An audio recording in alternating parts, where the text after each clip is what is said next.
Among all the figures in the book of Acts, few have played a larger role in debates concerning the scope of the gospel than Cornelius. For many Christians, Acts 10 represents the moment when God supposedly opened the covenant to all humanity and extended salvation beyond Israel in a universal sense. Cornelius is often portrayed as the first pagan convert and the representative of the entire non-Jewish world. Yet, a careful reading of Acts 10 reveals a far more nuanced picture. Cornelius is unquestionably presented as a Gentile, but he is not presented as a pagan in the ordinary sense of the term. Before Peter ever arrives at his house, Cornelius is already devoted to Israel's God, already praying, already giving alms to the Jewish people, already respected by the Jewish community, and already functioning as what scholars commonly identify as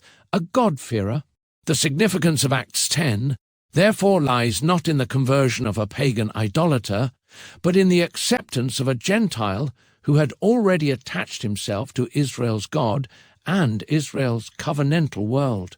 The first point that must be established is that Cornelius was indeed a Gentile. Luke introduces him as a centurion of what was called the Italian cohort. Per Acts 10:1, the designation is unmistakably Roman. Cornelius is not presented as a Judean, Galilean, or member of one of Israel's tribes. He is a Roman military officer, serving within the imperial structure. Peter later acknowledges the ethnic distinction when he says, "You yourselves know how unlawful it is for a Jew to associate with or visit anyone of another nation." Per Acts 10:28. Virtually every major commentator recognizes this. In his work, the Book of Acts, F. Bruce writes, Cornelius was a Gentile, a Roman officer stationed in Caesarea. In an exegetical commentary, scholar Craig Keener similarly observes that Cornelius is clearly a Gentile and a Roman military officer. Ben Witherington III likewise describes him as a Gentile centurion attached to the Roman occupation force. On this point, there is little controversy. Cornelius was not Jewish. Yet Luke's description of Cornelius immediately complicates the assumption that he represents pagan humanity in general. In Acts 10:2, Luke describes him as a devout man who feared God with all his household, gave alms generously to the people, and prayed continually to God. Every phrase is significant. Cornelius is devout. He fears God. His household fears God. He gives alms to the people, a phrase Luke commonly uses to refer to the Jewish people. He prays continually to Israel's God. This is not how ancient writers described idolaters. Rather, it corresponds closely to what historians and scholars identify as the category of the God-fearer. In Jew and Gentile in the ancient world, Louis Feldman, one of the foremost scholars of Judaism in the Greco-Roman world, writes, "The God-fearers were Gentiles who had accepted many aspects of Judaism and were attached to the Jewish community without becoming full converts." Shea J.D. Cohen similarly notes that God-fearers occupied an intermediate position between paganism and full conversion to Judaism. Cornelius fits this description remarkably well. He is neither an ethnic Jew nor a full proselyte, yet he has clearly attached himself to Israel's God and Israel's people. Luke reinforces this point repeatedly throughout the narrative. When Cornelius sends messengers to Peter, they describe him as a righteous and God-fearing man, well spoken of by the whole nation of the Jews, per Acts chapter 10:22. Notice how remarkable this description is. Cornelius is not merely tolerated by a few Jewish acquaintances. He possesses a reputation recognized by the Jewish community. Craig Keener comments that Cornelius is presented as already sympathetic to Jewish faith and practice before Peter arrives. Ben Witherington similarly notes that Cornelius is not portrayed as a pagan idolater, but as a worshipper of Israel's God. Luke is intentionally portraying Cornelius as someone already living within Israel's religious orbit. This becomes even more significant when we consider Cornelius's relationship with God before hearing Peter's message. Many readers assume that Peter brings God to Cornelius. Yet, the narrative says something quite different. Before Peter ever arrives, Cornelius is already praying. God hears his prayers. Cornelius is already giving alms. God notices his almsgiving. Cornelius receives angelic visitation. God responds favorably to him. The angel tells Cornelius, "Your prayers and your alms have ascended as a memorial before God." Per Acts 10-4. The language is strikingly sacrificial.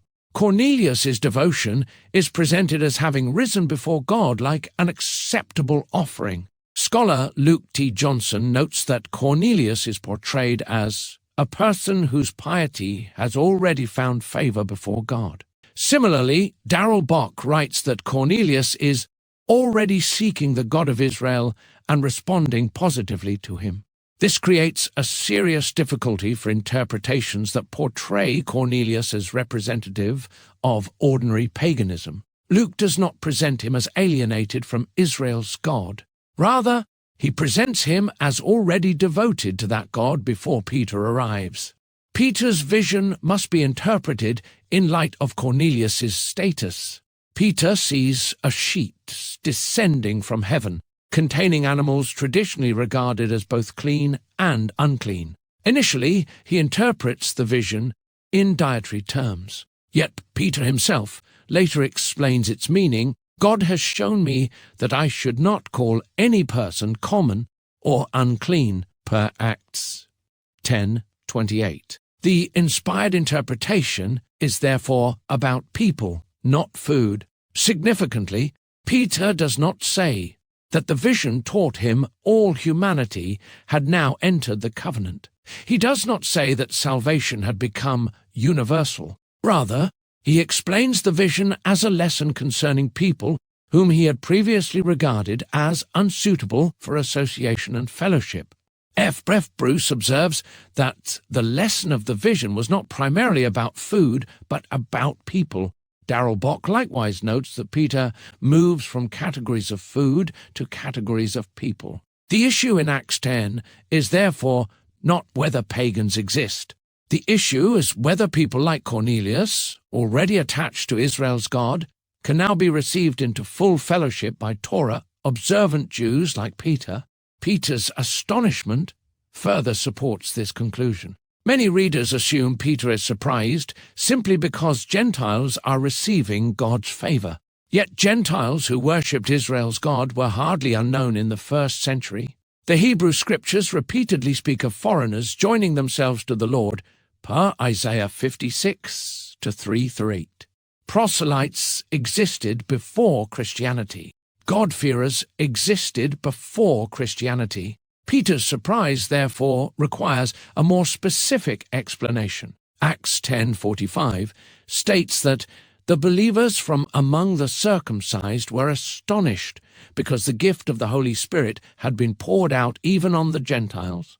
The astonishment is not directed toward the existence of Gentiles. The astonishment is directed toward God's public validation of these particular Gentiles. The Spirit serves as divine testimony that Cornelius and his household are accepted. Scholar James D. G. Dunn writes that the giving of the Spirit to Cornelius represented God's own verdict concerning their acceptance. The surprise lies in God's public endorsement of Gentiles, whom many Jews still regarded as outside full covenant fellowship. The importance of Cornelius becomes even clearer in Acts 15. When controversy later arises concerning Gentile believers, Peter appeals directly to the Cornelius event. He reminds the Jerusalem council that God chose him so that the Gentiles should hear the word of the gospel and believe, and that God bore witness to them, giving them the Holy Spirit just as he did to us, per Acts 15:7-8. Peter is clearly referring back to Acts 10. What is striking is the nature of the debate. The council is not discussing whether pagan humanity has become the object of Israel's covenant. The question is whether Gentiles who have already believed and received the Spirit must undergo circumcision and become full proselytes. Peter argues that God has already settled the matter through the gift of the Spirit. James then cites Amos, chapter 9, 11-12, concerning the rebuilding of David's fallen tent.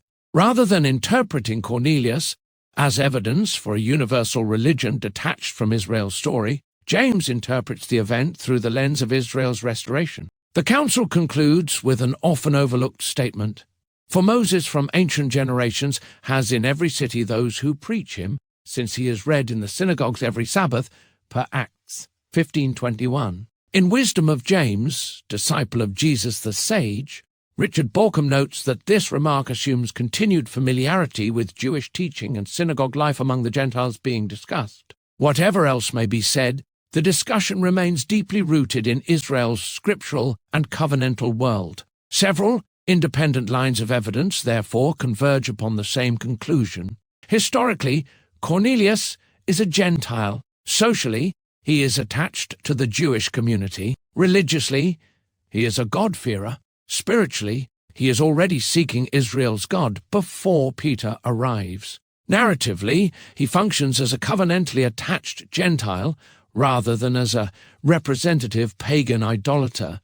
The text nowhere portrays Cornelius as a worshipper of Zeus, Apollo, Mithras, or the imperial cult being converted directly from paganism. Instead, Luke repeatedly emphasizes his devotion to Israel's God long before Peter enters the story. Cornelius, therefore, occupies a unique but important position within Acts. He demonstrates that Gentiles could become deeply attached to Israel's God without becoming ethnic Jews. He shows that the category Gentile in Acts is more nuanced than simply pagan. Most importantly, he illustrates that Acts 10 concerns the acceptance of a God-fearing Gentile already attached to Israel's covenantal world, rather than the conversion of an ordinary pagan encountering Israel's God for the first time.